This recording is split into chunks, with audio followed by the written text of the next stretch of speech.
உலகெங்கும் வாழக்கூடிய பக்தி ஒளி நேயர்கள் அனைவருக்கும் வணக்கம். நான் உங்கள் டாக்டர் வி ராஜ்குமார் சிவாச்சாரியார் பேசுகிறேன். இந்த பதிவுல நாம் பார்க்கக்கூடியது உலகெங்கத்துல இருக்கக்கூடிய எல்லா ஊர்லயும் சரிங்க, இன்னைக்கு சுப்பிரமணிய சுவாமி இல்லாத ஊரே கிடையாது. சுப்பிரமணிய சுவாமிக்கு மிஞ்சின தெய்வமே கிடையாது. அதாவது சொல்றாங்க இல்லையா, சொக்குக்கு மிஞ்சின தெய்வம் மருந்தும் இல்லை, சுப்பிரமணிய சுவாமிக்கு மிஞ்சினது. உண்மையே நான் சொல்றேங்க, சுப்பிரமணிய சுவாமி மாதிரி ஒரு தெய்வம், கண்கண்ட தெய்வம், நான் இன்னைக்கும் சேலஞ்ச் பண்ணி சொல்லுவேன், கண்கண்ட தெய்வம் சுப்பிரமணிய சுவாமி.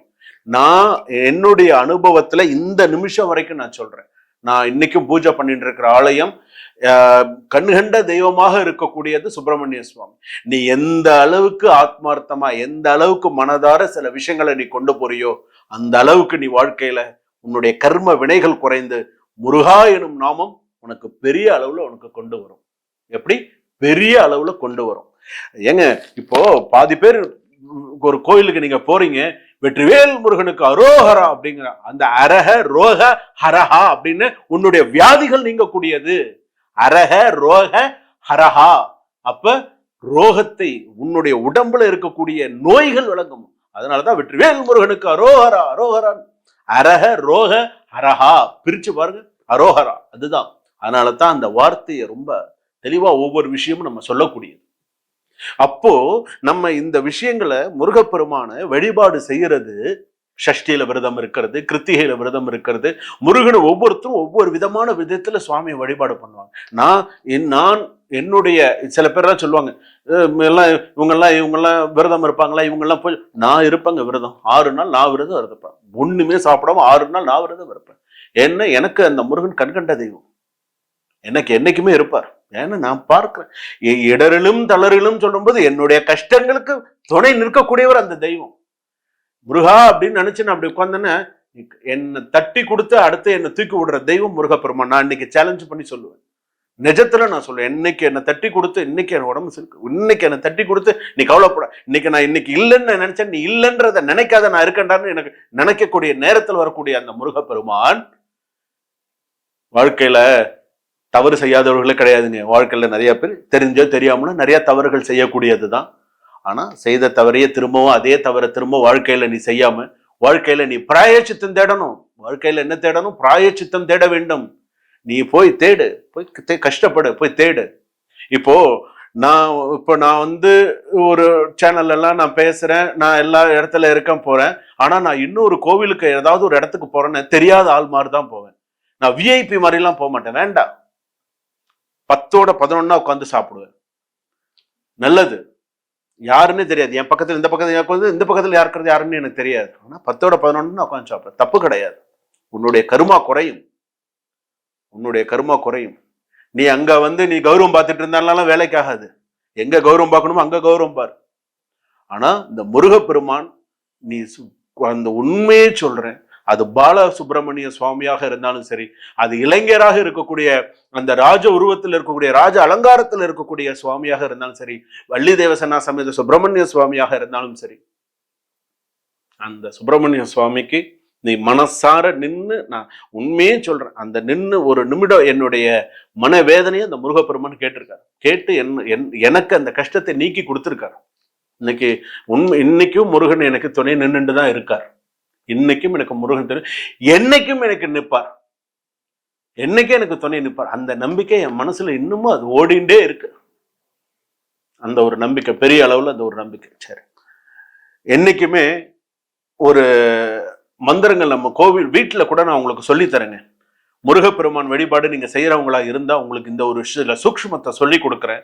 இதை நீங்க பின்பற்றினால் முருகனுடைய பூரண அருள் உங்களுக்கு கிடைக்கும். பூரண அருள், கொஞ்சம் நெஞ்செல்லாம் கிடையாது, 200% உங்களுக்கு கிடைக்கும் முருகனுடைய பூரண அருள்.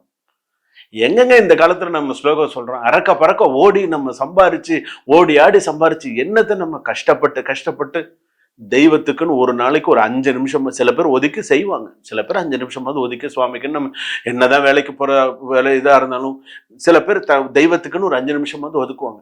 ஆனா இன்னைக்கு 90% வாரத்துல 2 நாள் லீவ் கிடைச்சா வேற எங்கனாவது போலாமான்னு தான் தோணுமே தவிர, ஒரு கோயிலுக்கு போகணும்னு தோன்றது கம்மியாகி போச்சு. கோயிலுக்கு போகணும், ஆமா அந்த கோயிலுக்கு போனா ஒரே கூட்டமா இருக்கும், அந்த கோயிலுக்கு எங்க போகணும், இங்க எதை கேளு வேணாம்னு தான் சொல்லுவாங்க. வேணுங்கிற வார்த்தையே வராது. அப்போ அட்லீஸ்ட் வீட்லயாவது சொல்லியா, வீட்லயாவது சொல்லு. வீட்டுல நீ சொல்லு. உன் வீட்டுல தெய்வம் இருக்குங்கிறத நீ நம்புறியா இல்லையா? நம்புறல்ல? அப்ப நீ சொல்லு. நீ நம்புற உன் வீட்டுல உன் தெய்வம் இருக்கு, உன்னுடைய குலதெய்வம் இருக்கு, என் வீட்டுல நான் கும்பிடுற சுவாமி அத்தனை நீ இருக்குன்னு சொன்னா உன் வீட்லயாவது நீ கும்பிடு. கோவிலுக்கு போக முடியலன்னா வீட்லயாவது கும்பிடு. அப்ப நீ பெரிய ஆளா வருவ. கண்டிப்பா என்னுடைய வாக்கு உனக்கு பழிக்கும், நீ பெரிய ஆளா வருவ. எப்படி பெரிய ஆளா வருவ அப்படின்னு, பூஜை எல்லாம் முடிச்சுட்டு நான் சொல்றத சொல்லு. இஷ்ட தேவதா, இஷ்ட தேவதான்னு உன் மனசுல எப்போது நீ வணங்கக்கூடிய தெய்வம் இஷ்ட தேவதா. குல தேவதா, உன்னுடைய குலதெய்வத்தை கூப்பிடுற குலதேவதா. பித்ரு தேவதா, முன்னோர்களை கூப்பிடுற பித்ரு தேவதா. பிரார்த்தனா தேவதா, பாரம்பரிய தேவதா, வம்சா தேவதா, அனுகிரகம் குரு குரு. இப்ப நான் சொன்னதை சொல்லி அந்த பூஜையை முடி. அந்த இத்தனை பேரோட ஆசீர்வாதம் உனக்கு இருக்கா இல்லையான்னு பாரு. இது ஒண்ணு, இதை நல்ல ஞாபகம் வச்சுக்கோ. இது முதல் விஷயம். ரெண்டாவது விஷயம் நான் சொல்றது என்ன அப்படின்னு, நான் கர்மா அப்படிங்கிற ஒரு விஷயம் சொன்னேன். கர்ம வினை போர்க்கக்கூடிய அந்த முருகப்பெருமான் கண்டிப்பா உனக்கு எப்போதுமே உனக்கு துணை நிற்பான். நான் இன்னைக்கு உங்களுக்கு சொல்லித்தரேன். இந்த ஒரு வாக்கியத்தை இந்த வீடியோல காணொலி பார்க்கக்கூடிய உலகெங்கும் பார்க்கக்கூடிய இந்த பக்தி ஒளி நேயர்கள் இந்த ஒரு விஷயத்த சொல்லி நீங்க சாமி கும்பிடுங்க. வாழ்க்கையில நீங்க பெரிய ஆளா கண்டிப்பா வருவீங்க.